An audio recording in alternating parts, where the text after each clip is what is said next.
อกเป็นเลือกเลยวันเลือกเป็นเลือกเลยคนไทยอันนี้เป็นพรีเซนเตอร์น้ำหอมให้กับเต้นน้ำหอมรู้สึกว่าอันนี้มันไว้เหมาะกับอะไรเหมาะกับผู้หญิง I killed it it's murder สวัสดีมาพบกับเบย์และซองเบย์สตาร์วันนี้เบย์สิพามาเบิ่งการเซอร์ไพรส์แฟนของเบย์นะว่าเบย์สิเซอร์ไพรส์แบบไหนวันนี้มันเป็นเมื่อวันเกิดของแฟนเบย์เนาะแต่ว่าไม่ได้เจอกันเพราะว่าเราบ้านคนนั้นเป็นเด็กดีคุณหนุ่มว่าสั้นๆเบย์ก็เลยว่าถือโอกาสนี้ไปซื้อของขวัญไปเซอร์ไพรส์เนาะเพราะว่าเบย์ก็ยังไม่ได้ซื้อแดงกันเลยว่าสิพาที่ออกไปซื้อของขวัญวันนี้และสำหรับใครที่เข้ามาเบิ่งแล้วก็อย่าลืมกด subscribe ให้เด้อฝากกดติดตามและ subscribe ให้เบย์ผมรู้สึกว่าตอนนี้ข่าวผมจะอ่านข่าวเพื่อเป็นการใช้เวลาไปเบิ่งกันเนาะว่าเบย์จะไปเลือกของขวัญแบบใดแล้วกันเอาอย่างให้แฟนเบย์เนาะสั้นไปเบิ่งกันเลย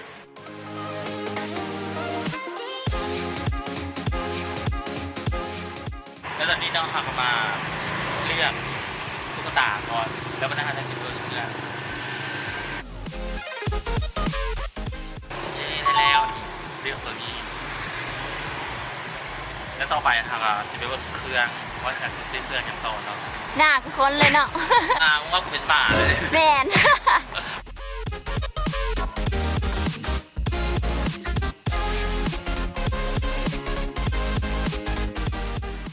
อาจจะกูป่ะบ้า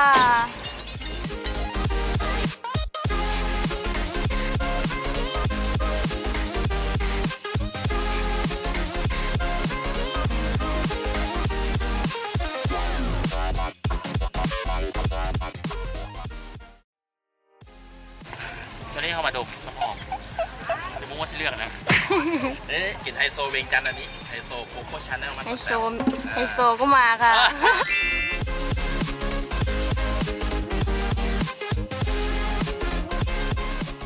เป็นพรีเซนเตอร์น้ำหอมให้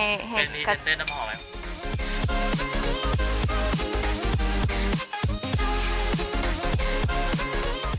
ด้วยยังซื้อแหวนแมนซื้อใส่เองวะไอ้นี่น่าจะซื้อใส่เองวิเลือกเป็นเลือกเลยวันเลือกเป็นเลือกเลย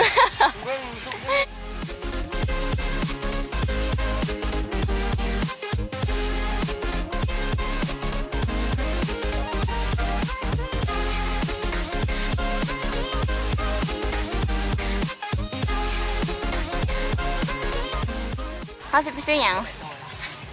ซื้อซองมือเพื่อน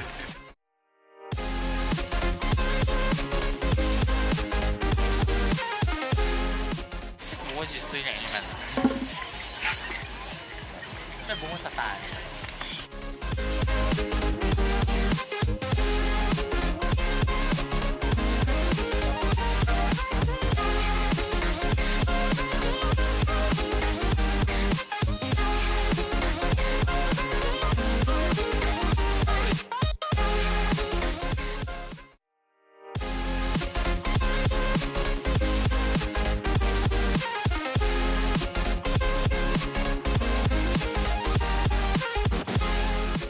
ซื้ออะไร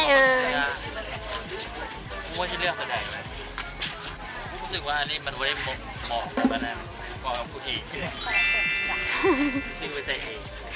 มาแล้วในที่สุดทางอะไรของขวัญมาแล้วนะเมื่อนี้ทางจี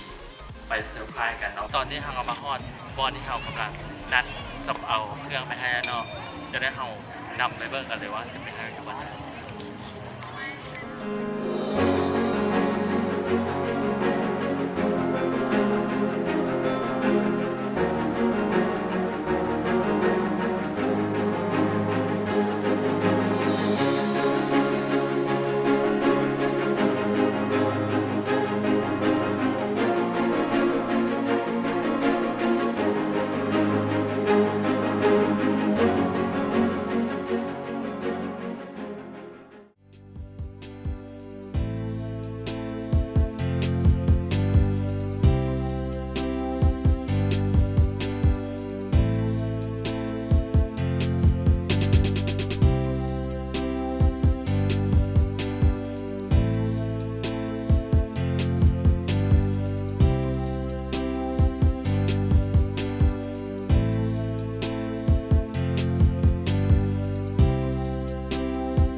ไปตอนนี้ลงมากินน้ำปั่นกัน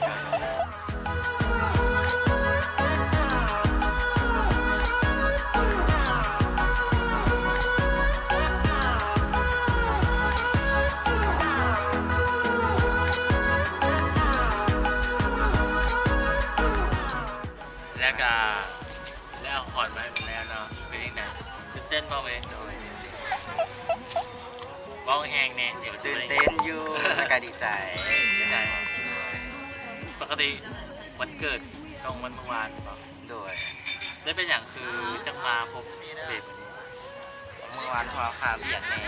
แล้วก็แบบอยากหลายก็เลยออกมาบ้านบ่ได้ ลูกคนหนูจะออกบ้านมาได้ พ่อแม่ห่วง เพราะไม่หัวแล้วนงมากินอย่างเก่ง ตามมะพร้าวแกงนอกปิ้งไก่ ว้าว ก็ไปนี่แหละ เพราะวันละยากเพราะยังไม่ได้กินข้าวแล้วน้องมักไปเล่นกันปกติ สถานที่เวลาเหงาเศร้าแต่สิมาได้สวนเจ้าแล้วก็ประตูใสตรงอย่างนี่แหละ มาส่วนเจ้า สำหรับคลิปนี้บางวันนี้หากก็จะได้ลาไปก่อนนะเพราะว่าดึกแล้วขอบใจทุกคนที่เข้ามาเบิ่งเข้ามาติดตามแล้วใครที่เข้ามาเบิ่งแล้วก็อย่าลืม ไป กดแชร์แล้วก็ฝากกดติดตามที่นี่เนาะแล้วก็ใครที่เป็น FC ไอโนก็อย่าลืมกดติดตามให้ไอโนสำหรับวันนี้เราสองคนไปก่อนบ๊ายบาย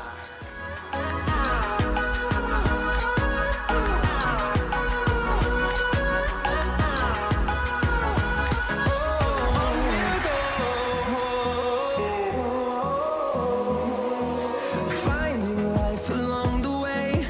melodies we haven't played. And on we'll go.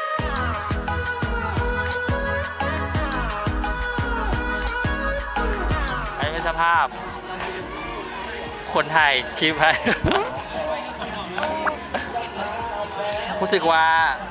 คล้ายๆเรียกข้าวปลาหมึก วิ่งแล้ว